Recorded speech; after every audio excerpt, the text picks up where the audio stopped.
नमस्कार, मैं PGA news से जय पांडे। मेरे साथ में इस जो हैं नोवेल साल्वे जी हैं और इस समय हम जो है चर्चा कर रहे हैं शांति एकता सद्भावना यात्रा के ऊपर। सर जो है एक शांति एकता सद्भावना यात्रा जो है निकालने का जो है तैयारी कर रहे हैं और यह यात्रा जो है महाराष्ट्र से लेके दिल्ली तक जाएगी और इस यात्रा के बारे में सर से हम जानेंगे।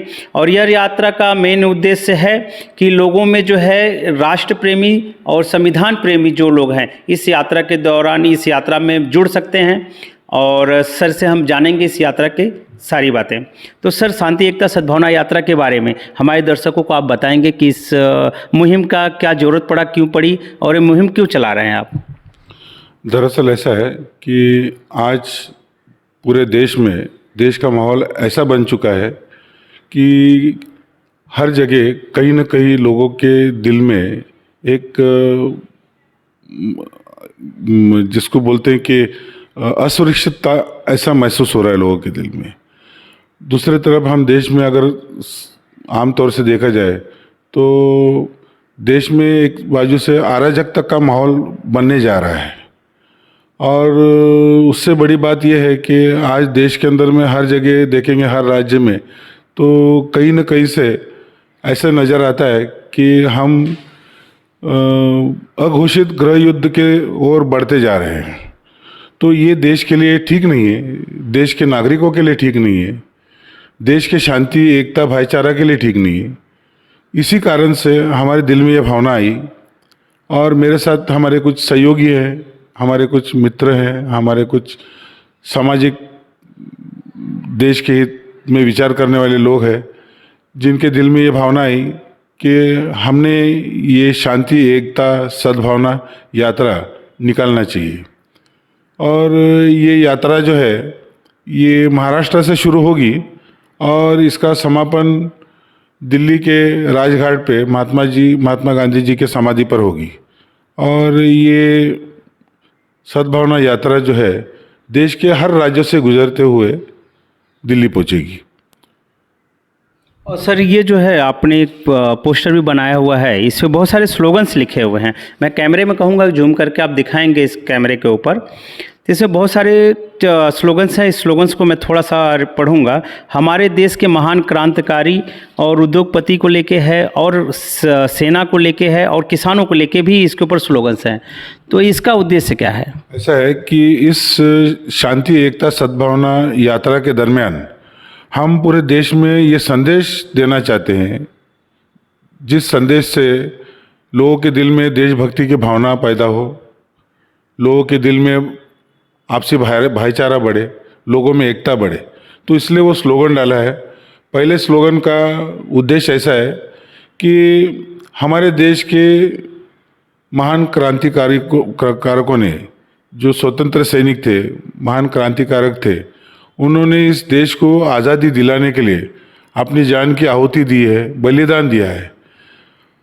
लेकिन उस वक्त पे जब उन्होंने ये आहुति और बलिदान दिए थे, उस वक्त पे उनके दिल में कभी भी ये भावना नहीं आई थी कि हम किसी विशेष जाति या धर्म के लिए ये बलिदान दे रहे हैं। उन्होंने जब ये बलिदान दिया था तो पूरे देश के लिए दिया था, पूरे देश के जनता के लिए दिया था और भाईचारा के लिए दिया था। दूसरी बात, हमारे देश में आज भी देश के सरहद पे हमारे देश के जवान, हमारे देश के सैनिक जो काफ़ी आदरणीय है, क्योंकि दिन रात सरहद पर हमारी देश की जनता के और देश की सुरक्षा के लिए रात और दिन वो बेचारे गोली खाते। लेकिन उनके दिल में कभी ये भावना नहीं आती कि हम किसी विशेष जाति के लिए या विशेष धर्म के लिए गोली खा रहे। वो अपने देश के संविधान के लिए, देश के हित के लिए बेझिझक गोली खाते। उनका भी हमें आदर करना चाहिए। तीसरी बात, हमारे देश में किसान भाई है, जो किसान भाई लोग रात और दिन मेहनत अपने खेतों में करते हुए वो जब अनाज उगाते हैं और अनाज को मंडी में पहुंचाते हैं जो हमारे जैसे लोगों के पेट भरने के लिए, लेकिन वो कभी उनके दिल में ये भावना नहीं आती है कि हम किसी विशेष जाति या विशेष धर्म के लोगों के लिए अनाज उगा रहे हैं। वो पूरे देश के लिए अनाज उगाते हैं, जिसकी वजह से पूरा देश अपना पेट भरता है। ऐसी ही कई उदाहरण हमने उस पोस्टर में दिए हुए। एक आखिरी उदाहरण ऐसा है कि हमने हमारे देश के पूर्वजों ने या हमारे देश के और महान लोगों ने ऐसा एक स्लोगन बनाया है जब हमारे देश में परदेश से लोग आते हैं तो उनको हम अतिथि देवो भव ऐसा संबोधित करते हैं।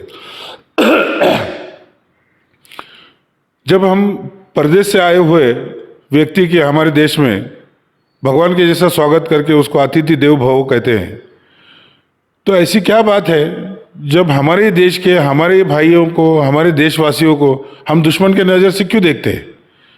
ये भी गलत बात है, ऐसा नहीं होना चाहिए। क्योंकि हमको बचपन से किताब में पढ़ाया जाता है कि we all are Indians, all Indians are my brothers and sisters. तो वो भावना कहीं मिटते हुए नज़र आ रही है, वो भावना को फिर जगाना चाहते हैं हम, इस वजह से हम ये शांति यात्रा निकाल रहे हैं। सर, इसमें कोई किसी पार्टियों का सहयोग भी है, किसी पार्टियों का, या किसी पार्टी विशेष के लिए मुहिम चल रही है, ऐसा कुछ? दरअसल हमारे दिल में ऐसी कोई भावना नहीं है और ये जो है नॉन पॉलिटिकल प्लेटफॉर्म है। अब इस प्लेटफॉर्म पे कोई पॉलिटिकल पार्टी आके अपनी भावना व्यक्त कर सकते हैं, उनके लिए एक व्यासपीठ खुला है, ये प्लेटफॉर्म खुला है। लेकिन हमने सारे पॉलिटिकल पार्टी के लोगों से विनती की है कि कृपया इस प्लेटफॉर्म को पॉलिटिकल न बनाएं, इसको सोशल प्लेटफॉर्म ही रहने दीजिए। आप आपकी भावना इस प्लेटफॉर्म पे आके व्यक्त कर सकते हैं, देश हित में, समाज हित में, जिससे देश की उन्नति हो, देश में भाईचारा हो, देश में एकता हो। इस भावना के तहत आप आपकी भावना आके व्यक्त कर सकते हैं, लेकिन हमने इसको पॉलिटिकल कलर न देने का लोगों से आग्रह किया है। तो आपके कहने का मतलब है कि शांति एकता सद्भावना यात्रा में किसी भी पार्टी के लोग आके इस मंच को साझा कर सकते हैं? हाँ, बिल्कुल, कोई भी पार्टी के, देश के कोई भी पार्टी के लोग हमारे इस मंच को आके साझा कर सकते हैं, अपने भावनाएं व्यक्त कर सकते हैं, अपने जो भविष्य में उनका जो व्यू है, प्लानिंग है, उसके बारे में आके जनता को बता सकते हैं। देश की जनता भी आके इस प्लेटफॉर्म का उपयोग कर सकती है। ये प्लेटफॉर्म सबके लिए खुला है, क्योंकि बेसिकली ये प्लेटफॉर्म ही राष्ट्र प्रेमी और संविधान प्रेमियों के लिए है। जो भी देश से और संविधान से प्रेम करता होगा वो अपने विचार व्यक्त भी कर सकता है और देश के हित में दो शब्द बोल भी सकता है।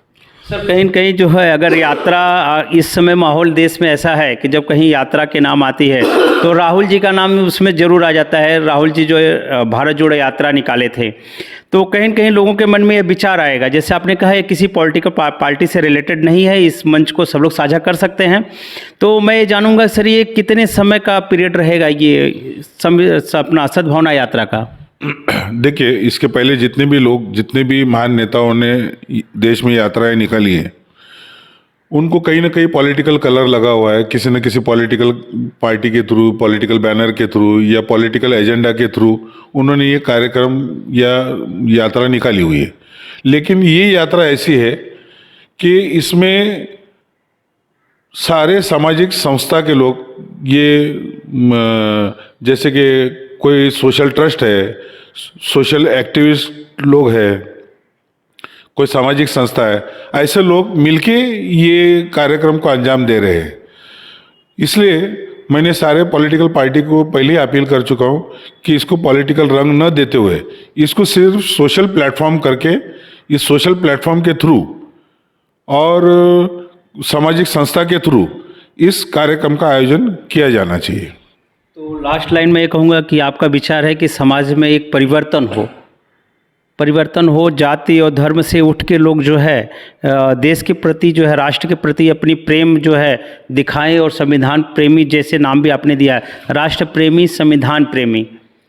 अगर जो लोग राष्ट्र से प्रेम करते हैं और संविधान से प्रेम करते हैं वो लोग इस मुहिम में ज़रूर जुड़ें। और जो यात्रा महाराष्ट्र से लेकर दिल्ली तक जाने वाली है, अगर आपके राज्य, आपके क्षेत्र से अगर ये यात्रा होते हुए गुजर रही है, अगर आपकी इन्फॉर्मेशन आपको मिलती है तो इसमें ज़रूर आप पार्टिसिपेट करें और इस यात्रा को आप लोग सक्सेस बनाएं। और मैं सर कुछ बोलना चाह रहे हैं। मैं इस